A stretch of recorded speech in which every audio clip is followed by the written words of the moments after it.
আসসালামু আলাইকুম বন্ধুরা। আশা করি সবাই ভালো আছেন। আমরা ইনশাআল্লাহ আপনাদের দয়ায় অনেক অনেক ভালো আছি। আমরা যাবো সেই পদ্মা সেতু দেখার উদ্দেশ্যে রওনা দিছি। তো আমাদের কামরুল ভাই আছে, মারুফ ভাই আছে, তারপরে আমার রাকিব ভাই গেছে গাড়ি আনতে, রবিউল ভাই, লাবু ভাই সবাই আছে। আমরা গার্মেন্টস মোড়ে এখন রবিউল ভাই, লাবু ভাইয়ের অপেক্ষায় আমরা রয়েছি। ওনারাও এসে গেছে। আমরা এখন গাড়িতে উঠবো। এখন যাবো যাত্রাবাড়ির উদ্দেশ্যে। যাত্রাবাড়ি এসে গেছি আমরা। যাত্রাবাড়ি এখন নামবো। যাত্রাবাড়ির মোড়টা আপনাদের দেখাচ্ছি। যাত্রাবাড়ি নামে আমরা হালকা নাস্তা করবো, সকালবেলা আসছি তো। নাস্তা করে এই যে হোটেলে ঢুকছি, হোটেলে নাস্তা করবো। হোটেলটা অনেক সুন্দর, আপনারা আসবেন, এসে হোটেলে খাবেন। হোটেলটা অনেক ভালো লাগছে খাবার খাবে। তো আমরা সবাই এখান থেকে নাস্তা খেয়ে রওনা দিচ্ছি পদ্মা সেতুর উদ্দেশ্যে। আমরা এখন হাইজে উঠছি, হাইজে ছেড়ে যাচ্ছি। আপনারা অপেক্ষায় থাকবেন আমাদের ভিডিওর মাধ্যমে। আমরা সবই দেখাবো আপনাদের, আমাদের পাশে থাকবেন। আমরা এখন পদ্মা সেতুর উদ্দেশ্যে রওনা দিচ্ছি।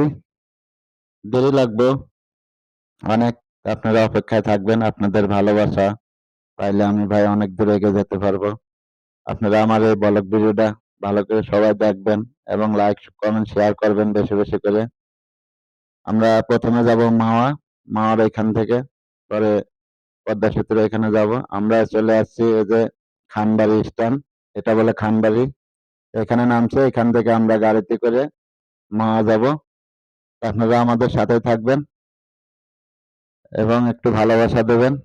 আমরা এখনো এই যে আমার এক ভাই আবার ছবি তুলতেছে। এখন রওনা দিছি মাওয়ার উদ্দেশ্যে।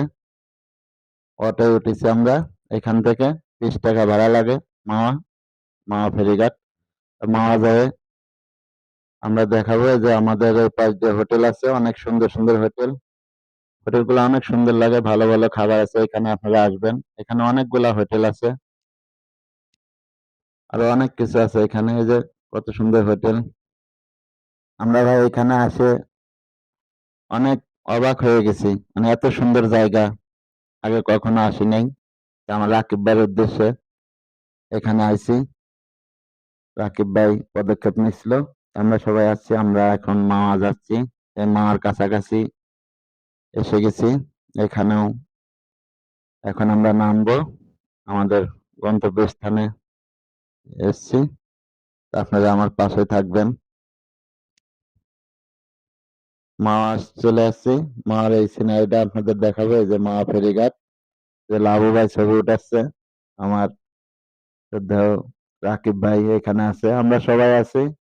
এই যে মাওয়া এখানে এই হোটেলগুলো অনেক সুন্দর লাগে, এখানে ভালো ভালো পার্ক আছে, আরো ভালো সিনারি আছে। আপনারা আসবেন, আসলে এখানে আমরা এখানে ঘুরে যাব পদ্মা সেতুতে। এই যে পদ্মা সেতুতে চলে আসি। এখানে পদ্মা সেতুর নিচ দিয়ে ট্রেন যাচ্ছে, অনেক সুন্দর লাগতেছে ট্রেনটা দেখাতে। এই সেই স্বপ্নের পদ্মা সেতু, দেখার অনেক শখ ছিল। এখানে নদীতে আবার আমরা গোসলে দিছি। আপনারা আসবেন যারা ফ্রি টাইমে, অফিস ছুটি হয়, ছুটি হলে ফ্রি টাইমে আসবেন। এখানে অনেক সুন্দর লাগে পদ্মা সেতুটা, অনেক সুন্দর, বলার বাইরে, বলে শেষ করা যাবে না, এত সুন্দর দৃশ্য। তো আপনারা এখানে আসবেন, আপনাদের মনটা জুড়ায় যাবে এই নদীটা দেখে। এবং পদ্মা সেতুটা অনেক সুন্দর। এবং আমার এই ব্লগ ভিডিওটা আপনাদের উদ্দেশ্যে বানানো, আপনারা ভিডিওটা দেখবেন, বেশি বেশি করে লাইক কমেন্ট শেয়ার করবেন, একটু ভালোবাসা দেবেন ভাই। আপনাদের ভালোবাসায় আমার কাম্য। আপনারা ভালোবাসা দিলে আমি অনেক দূরে এগিয়ে যেতে পারবো। আপনারা একটু পাশে থাকবেন, একটু সাপোর্ট করবেন আমাকে, আমি এইটুকু চাই আপনাদের কাছে। এবং আমার জন্য দোয়া করবেন, আপনার জন্য, আপনাদের জন্য আমার দোয়া রইলো। এবং ভালো